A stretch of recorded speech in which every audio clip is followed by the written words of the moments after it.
Hi friends, అందరికీ నమస్కారం. నా పేరు వెంకట్. ఈరోజు మన game changer first day opening ఎంత అనేది మాట్లాడుకుందామండి. ఈ ఓపెనింగ్ కలెక్షన్స్ మాత్రం కొంచెం అందరిని డిసప్పాయింట్ చేసిందని చెప్పాల్సిందండి. నేను కూడా కనీసం 150 నుండి 200 కోట్ల గ్రాస్ వరకు ఫస్ట్ డే కలెక్ట్ చేస్తుందని అనుకున్నాను. కానీ ఇంత తక్కువ వస్తదని మాత్రం అస్సలు ఎక్స్‌పెక్ట్ చేయలేదండి. ఇలా అవ్వడానికి నాకైతే మెయిన్‌గా 3 కారణాలు కనిపిస్తుందండి. ఇండియన్ 2 ఫ్లాప్ అవ్వడం. అది బాగా భారీ దెబ్బ. ఎక్స్‌పెక్టేషన్ తగ్గిచ్చేసింది మూవీ పైన. రెండోదొచ్చేసి టీమ్ మార్కెటింగ్ స్ట్రాటజీ అండి. చాలా చెత్తగా ఉంది. ఫస్ట్ నుంచి అందరూ ఫ్యాన్స్ కూడా చెప్పేదదే. సరైన ప్రమోషనల్ కంటెంట్ సరైన టైంలో రిలీజ్ చేయలేదు. అండ్ ఇప్పుడు ప్రొడక్షన్ హౌస్ గూడా థియేటర్స్ రిలీజ్ టైంలో గూడా చాలా ఇబ్బందులు పడ్డారు. సో, ఇంకో మూడో కారణం వచ్చేసి మన రీసెంట్‌గా సంధ్య థియేటర్‌లో జరిగిన ఇన్సిడెంట్ గూడా అనుకోవచ్చండి.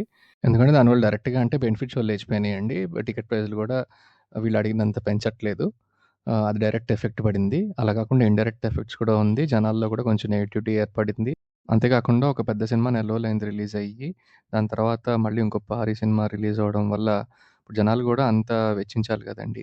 ఒక 4, 5 వేలు పెట్టి ఒక ఫ్యామిలీ సినిమా చూసిందంటే మళ్ళీ వచ్చే నెల మళ్ళీ ఇంకో 4, 5 వేలు పెట్టి చూడాలంటే గూడా అంత ఈజీ గాదు. సో, ఇదేంటంటే ఇంత డిలే అవ్వడం వల్ల సినిమా మనకు కరెక్ట్ డేట్ అనేది దొరకదండి. సో, సినిమాకి ఇన్ని నెగెటివ్స్ ఉన్నా గానీ కలెక్షన్స్ అయితే పర్లేదనైతే చెప్పాలండి. ఎక్స్‌ట్రార్డినరీ అయితే గాదు. రికార్డ్స్ ఏం బ్రేక్ చేయలేదు.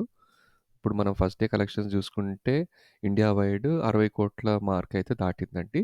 ఇంకా ఓవర్‌సీస్ వరల్డ్ వైడ్ అన్నీ కలిపితే మనకి దగ్గర దగ్గర 90,00,00,000 దాకా గ్రాస్ అయితే కలెక్ట్ చేయొచ్చు. అంటే 100,00,00,000 మార్క్‌కి చాలా దగ్గరలో సినిమాలు ఉందండి. ఏదైనా ఇంకా సినిమానైతే కొట్టేయడానికి లేదండి. ఎందుకంటే ఇది పండగ వారం. సో, జనాలు డెఫినెట్‌గా సినిమాలు చూస్తారు. సో, మంచి హిట్ అయ్యే అవకాశం ఇంకా సినిమాకుంది. లాంగ్ రన్ గూడా అయ్యే అవకాశం ఉంది. కాపోతే జనాలకి సినిమా అనేది కనెక్ట్ అవ్వాలి. నేనైతే latest box office updates cinema గురించి ఇస్తూ ఉంటానండి మీకు. నా ఛానెల్‌నైతే ప్లీజ్ సబ్స్క్రైబ్ చేసుకోండి. Thank you.